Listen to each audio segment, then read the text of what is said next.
Quand la douleur commence à apparaître, que la souffrance nous frappe, nous réagissons. Et nous réagissons en pensant « je dois me tirer d'ici ». On doit se barrer. Mais vous devez être capable de prendre ce sentiment qui vous pousse à fuir et dire non, enfoiré. On va le faire quand même. Je crois que notre esprit survit pour toujours. C'est obligé. C'est bien trop puissant. Il n'est pas possible que cette chose meure juste parce que notre corps meurt. Je veux être capable de regarder en arrière sur ma vie et mourir en étant fier de moi. Pour toujours.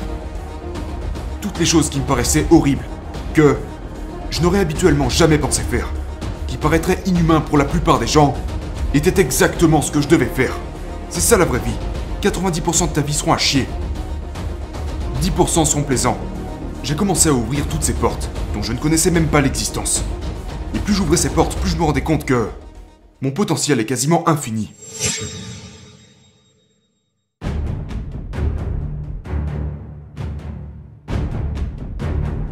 Tu es un gars qui, pour beaucoup de gens, incarne l'idée d'endurcir son esprit.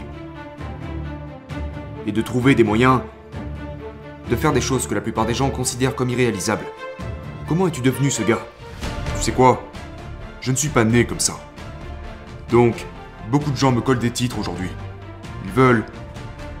Ils me voient aujourd'hui.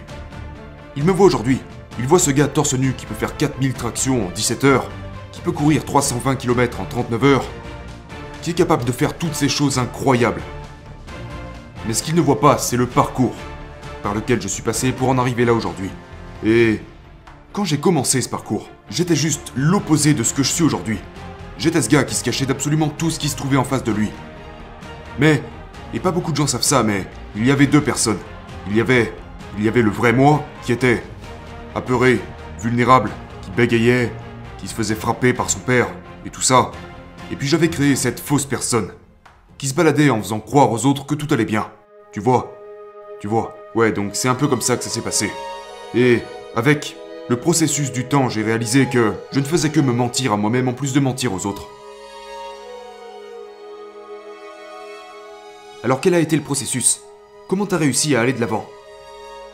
Eh bien, c'est un long processus. Mon père me frappait constamment quand je grandissais.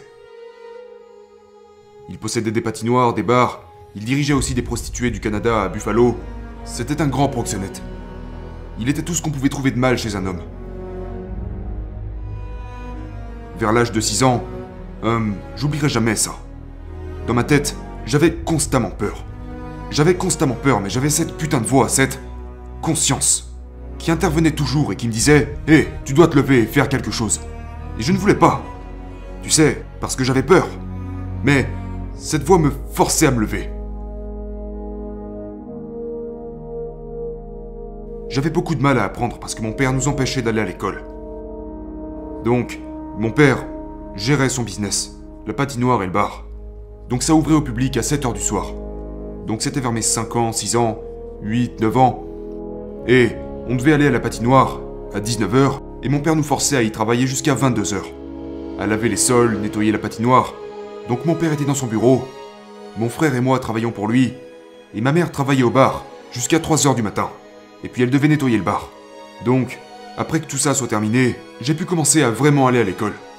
Donc quand j'allais à l'école, j'étais vraiment Tu sais, j'avais des troubles d'apprentissage, j'avais une anxiété sociale. J'étais cet enfant complètement largué qui venait de cette maison de torture. Donc de toutes les insécurités que j'avais quand j'étais enfant, avec mon père, jusqu'à ce que ma mère décide de le quitter, et même après, ça n'a fait qu'empirer. Et ça me hantait. Et cette voix dont je te parlais, me parlait de plus en plus et de plus en plus fort. Parfois c'est un peu humiliant de parler de mes histoires dans ce... C'est embarrassant aussi. Mais c'est la vérité, c'est la personne que j'étais. Et c'est à partir de ça que je me suis réinventé. J'avais blâmé tellement de gens dans ma vie. Mon père, ma mère du fait qu'elle n'était pas là. Quand j'avais 14 ans, ma mère allait se remarier avec un super gars, qui juste avant a été assassiné. Ensuite on est retourné vivre dans cette petite ville à Indiana, et je blâmais tout ce qui m'était possible de blâmer. Toutes mes invalidités, ma couleur de peau, tu sais, toutes ces choses. Et donc, je me suis assis pendant un moment et j'ai réalisé, bordel, personne ne va venir m'aider. personne ne va venir m'aider. C'est moi contre moi, point barre.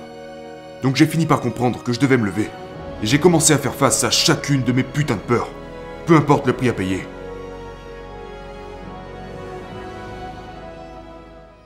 J'avais deux options. Soit être ce gars de 136 kilos qui pulvérise des cafards pour 1000 $ par mois, qui n'évoluera jamais et qui un jour, quand il aura 50 ans, sera torturé par toutes les choses qu'il aurait pu faire mais qu'il n'a jamais eu les couilles de faire. Ou soit être le gars qui souffre en silence. Et qui échoue, jusqu'à ce qu'il réussisse.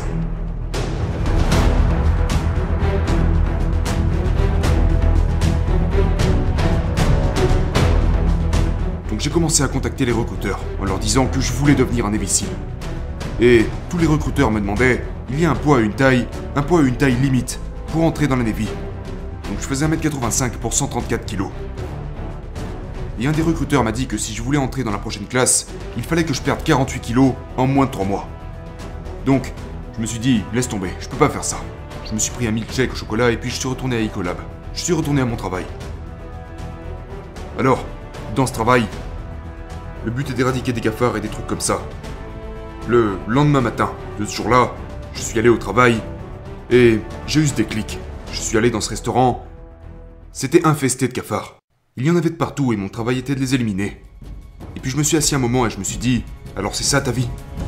À ce moment j'ai pris conscience que c'est pas ça que je veux. Donc, c'est dans ce restaurant que j'ai démissionné. J'ai laissé mon pulvérisateur d'insecticides dans ce restaurant. Je suis allé rendre mon fourgon de travail et puis je suis rentré chez moi. Et j'ai commencé à m'entraîner comme... Je suis devenu la personne la plus obsédée de la planète Terre.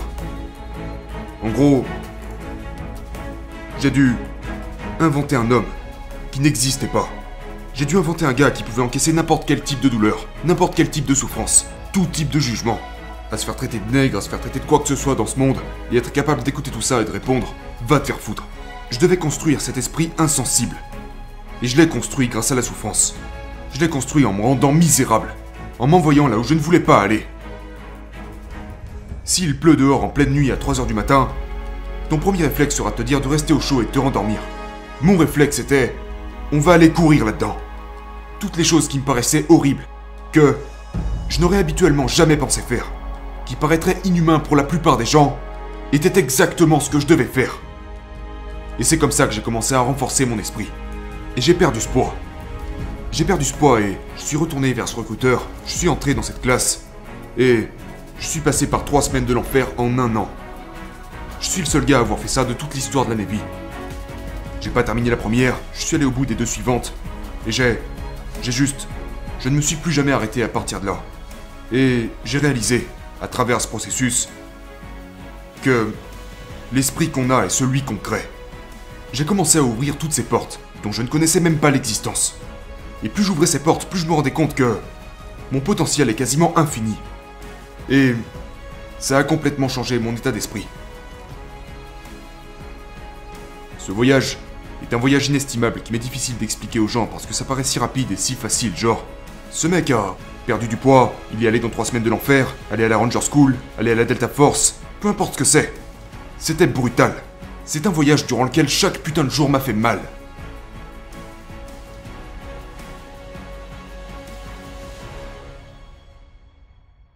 Et les gens me demandent, mais est-ce que tu es heureux? Pour devenir celui que je suis devenu. Pour arriver là où j'en suis aujourd'hui. Aucun mot n'est capable de décrire le sentiment de fierté que j'ai envers moi-même. Je peux pas vraiment l'expliquer aux gens. Parce qu'ils voient ce visage. Ils voient ce visage stoïque et ils sont genre, est-ce que t'es heureux? Qu'est-ce qui ne va pas avec toi? Je suis déterminé. Je suis obsédé. Et c'est ça que tu vois. C'est tout.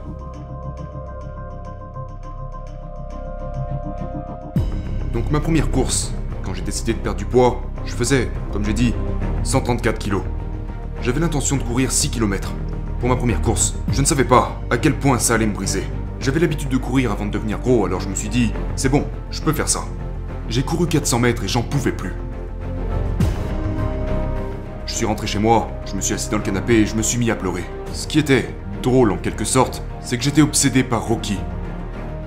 Rocky 1, en particulier. Et tous les jours quand j'étais gamin, je rentrais à la maison et je regardais Rocky à la télé.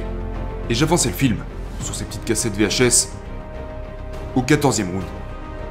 Ce 14e round m'a impacté comme personne n'a jamais pu le faire. Pourquoi? Cette musique apparaît, d'accord? Quand j'ai battu le record du monde de traction, j'ai écouté cette musique de 2 minutes et 13 secondes pendant 17 heures d'affilée.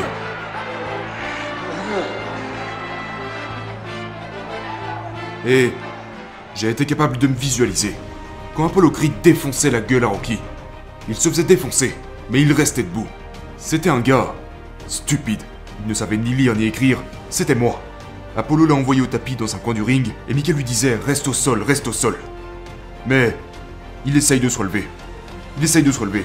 Pendant ce temps-là, Apollo est tourné vers le public, les bras en l'air, en prétendant qu'il avait gagné le combat. Sauf que quand il se retourne, Rocky s'était relevé.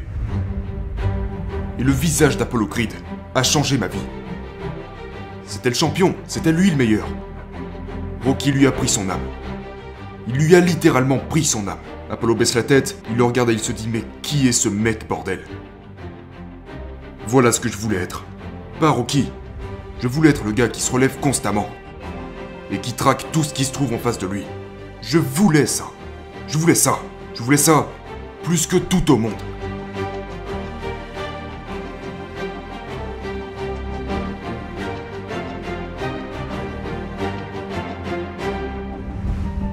Donc en gros, quand je suis rentré chez moi après cette première course, je me suis fait un milkshake. Je me suis assis et j'ai dit « J'abandonne ». Je me suis dit que j'y arriverais jamais. Je devais perdre 48 kilos et j'étais incapable de courir un demi-kilomètre. J'ai commencé à devenir capable de prendre toutes ces choses négatives et être heureux à propos de ça.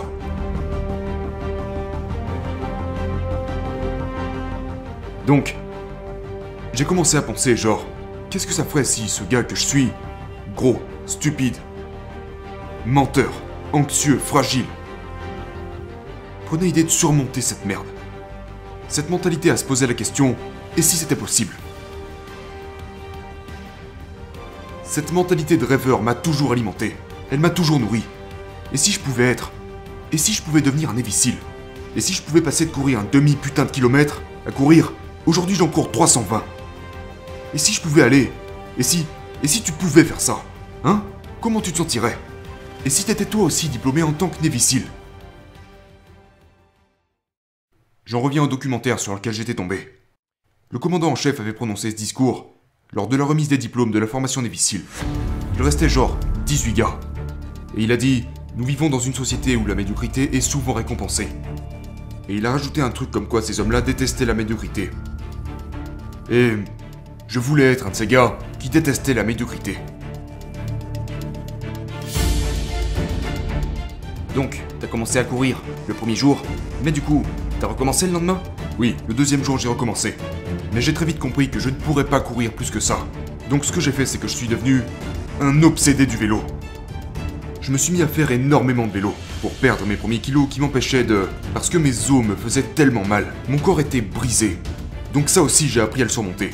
Et je faisais aussi énormément de natation. Je n'étais pas un grand nageur, mais j'enfilais des palmes pour en quelque sorte compenser mon poids de corps, parce qu'autrement j'avais beaucoup de mal à nager, et puis j'enchaînais des longueurs. Des heures dans la piscine. Des heures dans la piscine, pour essayer de devenir de plus en plus à l'aise. Pas parce que je voulais devenir bon en natation, mais parce que j'avais tellement peur de l'eau. Je devais vivre dans l'eau. Je devais faire qu'un avec l'eau, parce que j'avais peur de ça. Donc, j'allais dans l'eau encore et encore et encore. Et puis, quand le vélo est devenu plus facile, j'ai été en mesure de courir plus longtemps. Je suis passé à 1 km. 1 km était pour moi un grand accomplissement. À 3 km, puis de 3 à 5, et puis je suis passé de 5 à 10. Puis ensuite, il y avait un ordre préparatoire, donné par les recruteurs pour se préparer aux Buds. Et, quelque part, il était dit qu'on devait courir au moins 10 km 5 jours sur 7. Du coup, c'est devenu mon but. Donc j'échouais, je recommençais. J'utilisais ces raisons positives, genre, certains jours j'étais juste anéanti. Mais j'avais compris que ça fait partie du processus. J'ai dû comprendre que ça faisait partie du processus, à la place de simplement dire, comme j'en avais l'habitude, je ne suis pas assez bon. Quand on n'est pas assez bon, on a tous tendance à dire ce genre de conneries. Je ne suis pas assez bon. Et puis on passe à autre chose. Sauf que je vais quand même devenir putain de bon. Et c'est devenu ma mentalité. Je vais me rendre assez bon.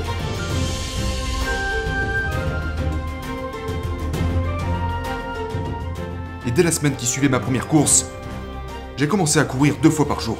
Donc si j'ai couru 400 mètres, J'attendais quelques heures, durant lesquelles j'étais hanté par ces résultats, et puis la fois d'après, j'ai essayé de courir 800 mètres, le même jour.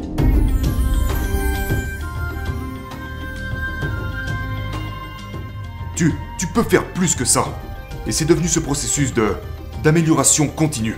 Il n'y a pas de mots pour ça. Il n'y a pas de mots pour décrire ça.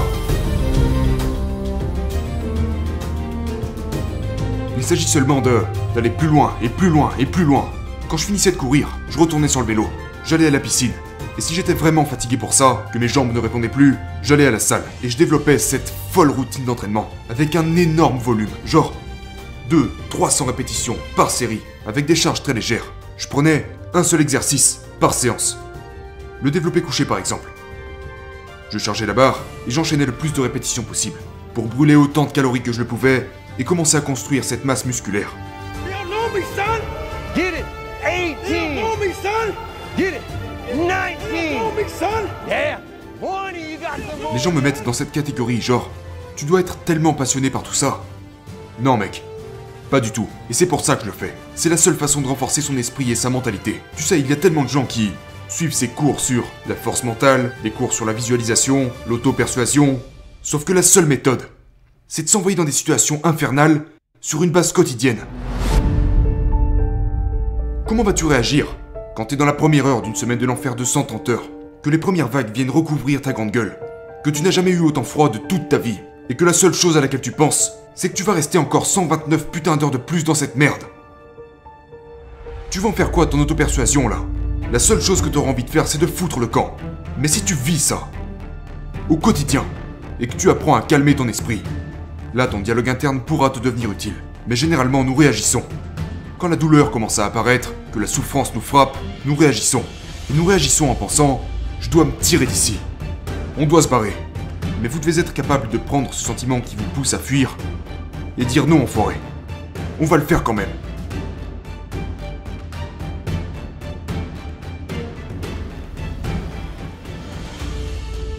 Le truc quand les gens écoutent parler un gars comme toi, c'est qu'ils espèrent que tu vas dire quelque chose de magique qui va créer ce déclic en eux et changer qui ils sont. Genre, qu'est-ce que c'est? Qu'est-ce qu'il va dire? C'est pour ça que les gens vont à ces conférences sur la motivation, qu'ils prennent des coachings, et ils espèrent que quelqu'un va dire quelque chose qui va tout changer en eux. Je trouve ça tellement drôle. Moi aussi, je trouve ça un peu drôle, mais ce qui est drôle aussi, c'est que t'arrêtes pas de le dire. On doit faire ces choses. On doit souffrir. On doit y vivre. On doit se plonger dans l'inconfort.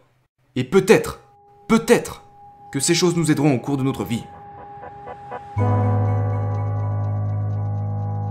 Décider de s'envoyer soi-même en enfer est le seul moyen de comprendre comment passer au travers de tout ça. Tu ne peux pas lire un livre qui se base sur des théories pour démontrer comment traverser l'enfer, en sachant qu'il a été écrit par un gars qui était assis dans son bureau bien au chaud, et qui a écrit ce livre avec une putain de tasse de café dans la main. Non. Je veux voir ce gars qui s'est envoyé lui-même en enfer, et qui a pensé à s'arrêter, à abandonner, qui était loin de sa femme et de ses enfants, à se demander « Bordel, mais qu'est-ce que je fous là? Pourquoi je fais tout ça ?» Qui s'est posé toutes ces questions, mais qui a continué à dire « Je vais quand même trouver un moyen de le faire. » Je le dis tout le temps, vous devez souffrir. Vous devez vous faire ce putain de tatouage sur votre cerveau.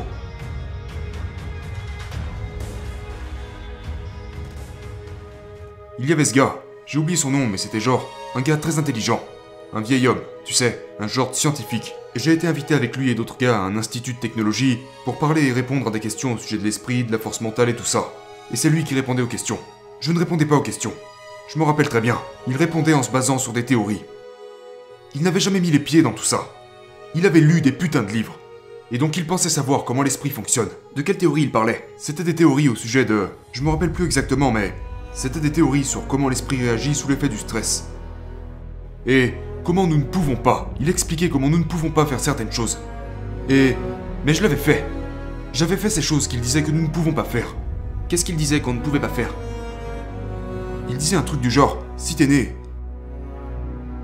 né d'une certaine manière... En gros, il disait que si tu es né d'une certaine manière, tu ne pourras pas devenir de cette manière. Donc quand il disait ça, j'étais assis à côté, et quelqu'un dans le public a vu les expressions de mon visage et m'a demandé si j'étais d'accord. Et je me suis donc mis à dire exactement l'inverse de ce que ce gars était en train de dire. Du genre, non, je suis la putain de preuve que non. Vous pouvez être Ce gars complètement minable. Genre, ce gars vraiment pitoyable. Et quand même réussir. Mais vous devez entrer dans cette pièce sombre. Vous devez repérer cette zone sombre de votre esprit, ouvrir la porte, entrer et combattre vos démons. Vous devez entrer là-dedans, trouver vos démons et dire « Hé, quoi de neuf ?» Mais la plupart des gens prennent. On a tous tendance à prendre cette belle autoroute à 4 voies. La voie facile. La voie où il y a des aires de repos, des restaurants. On adore cette voie-là. Et on remet toujours la pelle de côté. Ce que j'ai fait, c'est que j'ai ramassé cette putain de pelle. Et avec cette pelle, j'ai créé mon propre chemin. Des fois vous aurez des gros rochers à dégager, des racines à couper. Alors que pendant ce temps-là, les autres vont à 150 à l'heure sur leur belle autoroute. Mais en créant votre propre chemin de vie, ce chemin qui vous demande tellement d'efforts à créer, qui vous paraît interminable, à l'autre bout de toutes ces difficultés, se trouve quelque chose de tellement glorieux que vous ne pourrez même pas l'expliquer aux gens. Mais n'oubliez pas que c'est foutrement difficile. Vous allez échouer, vous allez vouloir abandonner, vous allez vous dire « je ne suis pas assez bon ». Mais vous devez apprendre à traverser tout ça, vous devez apprendre à le faire quand même, sur une base quotidienne.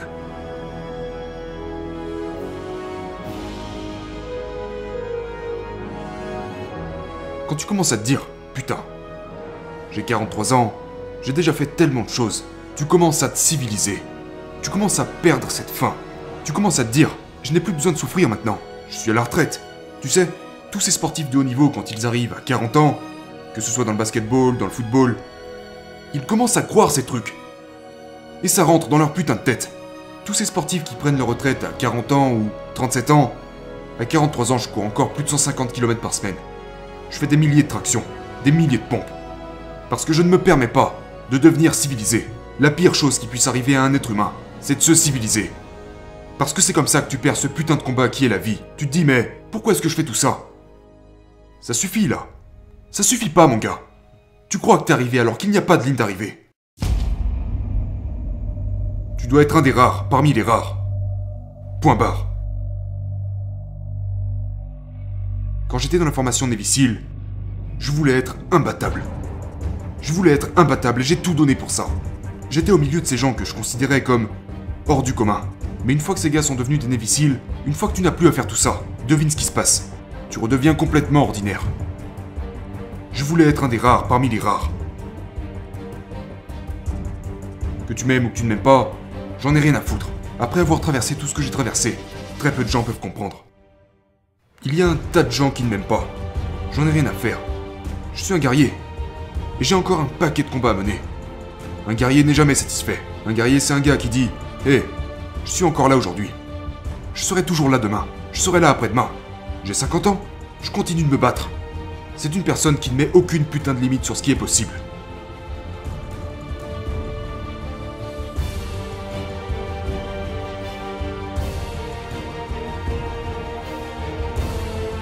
J'ai trouvé à travers ce voyage qui est David Goggins. Qui je suis. Donc à travers tout ça, j'étais seul. Et il n'y a pas de trophée. Je n'ai pas fait ça pour un trophée. Le trophée, c'est mon putain de cerveau.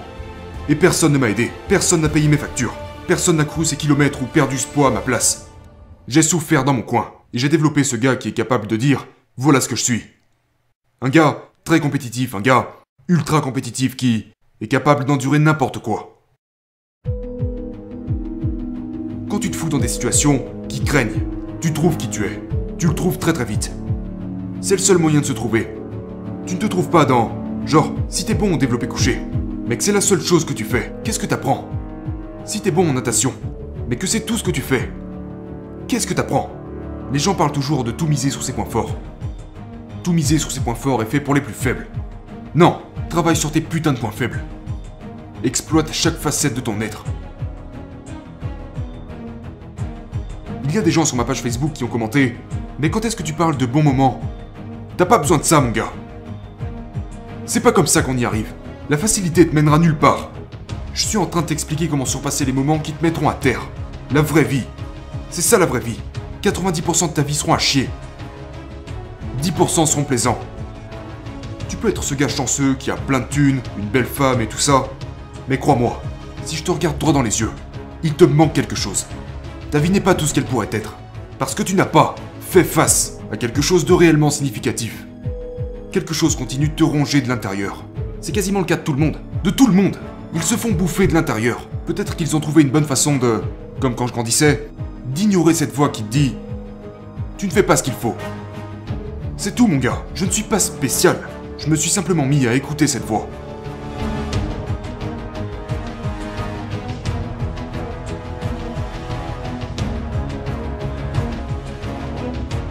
C'est ce que les gens médiocres ne comprennent pas à propos de mon histoire. Les gens médiocres s'arrêtent sur l'enfant fragile que j'étais et ils se disent « Oh mon Dieu, il devait être tellement malheureux. Il avait tellement de problèmes. » Tu passes à côté de l'histoire. Tu passes à côté de l'histoire, mon gars. Regarde ce que j'ai surmonté. Si t'as pas encore compris que j'ai une médaille d'honneur tatouée sur mon putain de cerveau pour le reste de ma vie, que je peux mourir, aujourd'hui même pendant cette interview, en étant fier de moi, tu n'as rien compris à l'histoire. Est-ce que je suis heureux? Mais qu'est-ce que t'es en train de me dire? N'interprète pas mal le fait que je puisse parler comme ça et être intensément heureux. Je suis la personne la plus heureuse du monde. Mais j'en ai pas terminé. Ne pense pas que je vais dire « Oh maintenant, ça suffit ». Non, j'ai encore un paquet de choses à faire. Un tas de choses à faire. Il y a cette citation qui dit « Allez sur un champ de bataille, allez à la guerre. Sur 100 hommes qui vont à la guerre, 10 d'entre eux n'ont rien à faire ici. 80 d'entre eux sont de simples cibles. 9 d'entre eux sont des soldats, le dernier est un guerrier. »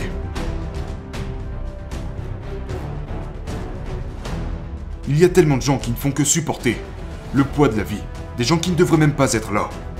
Et puis il y a quelques personnes qui font tout le travail. Ma mission est d'être le guerrier. C'est comme ça que je vis ma vie.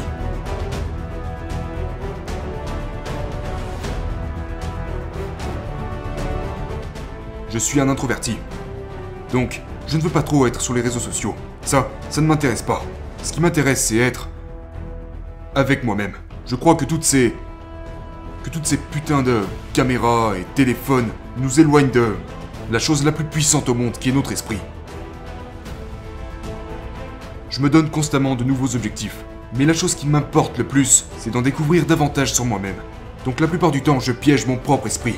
Je range mon téléphone, je me déconnecte de tout ce qui pourrait me solliciter, et je vais dans le noir. Je fais ça très souvent. Parce que je veux être dans mon propre voyage de vie. Et on a tous un voyage différent. Mais je veux vivre dans mon propre monde.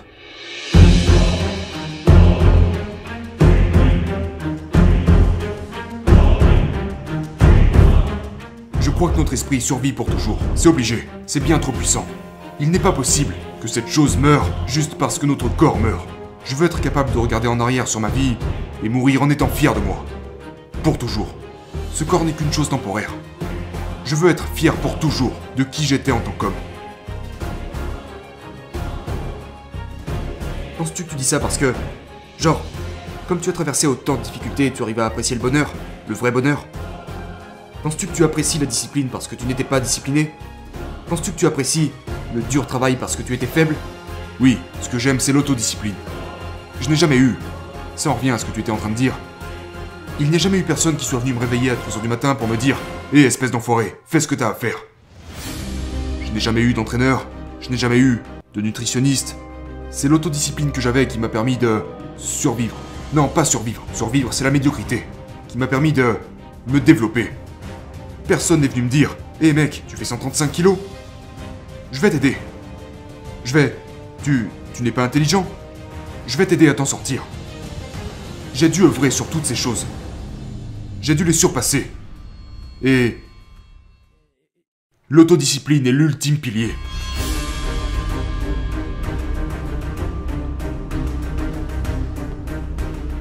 Nous comptons trop sur les autres, beaucoup trop, pour nous aider à faire ce que nous avons à faire. Mais si vous pouvez construire cette totale responsabilité en vous-même, et il n'est pas question d'être égoïste, j'essaye de créer un meilleur moi, pour que peut-être, espérons-le, quelqu'un entende ça quelque part et réalise « Je peux courir 1 kilomètre. Personne n'a besoin de courir 320 km, faire 4000 tractions, on s'en fout de ça, ce n'est pas important. Je veux juste vous montrer à quel point vous pouvez aller loin. Mais tout dépend de vous. Je ne suis pas le meilleur à quoi que ce soit. Je n'ai pas de talent, juste de la volonté. La motivation, c'est de la merde, c'est nul. J'aime quand la vie essaye de m'arrêter, quand elle me décourage à faire ce que j'ai à faire, pour pouvoir lui dire « C'est pas un problème, je vais le faire quand même ». C'est tout ce dont il s'agit. Il y a 3 niveaux, la motivation, la discipline et l'obsession. Et une fois que vous arrivez à ce niveau, que vous passez de la discipline à l'obsession, Vous êtes inarrêtable. Who's one more? Carry the boats. You're gonna do it. You're gonna do it. You're gonna do it. You did it. Yeah. Je suis un putain de minimaliste.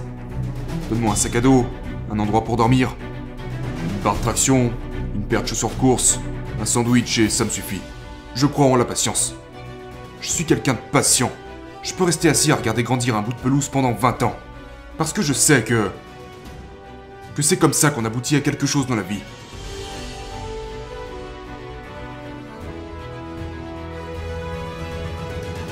Tu as parlé de quelque chose dans ton livre, auquel je pense beaucoup quand je cours. C'est le fait que la plupart des gens s'arrêtent à 40%. Absolument, c'est ma règle des 40%. J'adore cette règle, c'est ma règle des 40%. Et j'ai vraiment développé ça durant ma première course de 160 km. Alors que je pensais être arrivé à 100%. Quand j'étais assis sur cette chaise au 112e kilomètre et que j'étais anéanti, je pensais avoir atteint les 100%. Et pourtant je me suis levé et j'ai continué. Donc j'ai fini par développer ce principe qui s'appelle la règle des 40%. En gros, quand vous commencez à penser, c'est comme une voiture. Sur chaque voiture, il y a un limiteur de vitesse. Et supposons qu'une voiture pourrait aller à 200 km/h mais que le limiteur la bloque à 150. Ouais, je veux aller là-bas, mais je peux pas aller plus vite. Eh bien, c'est la même chose avec nos cerveaux. Nous activons ce limiteur dès que nous commençons à ressentir de la douleur, de l'inconfort, de la souffrance. Toutes ces choses que nous détestons ressentir. Parce qu'aujourd'hui, tout le monde aspire au confort et toutes ces conneries. On s'arrête. On ralentit. Et si vous pouvez franchir toutes ces différentes barrières et gagner 2%, 3%, 5%, de 40% vous passez rapidement à 60, puis de 60 vous passez à 70, à 80, 90. Penses-tu que 100% c'est la mort? J'adore ça, et je pense que c'est vrai. Je pense que c'est totalement vrai.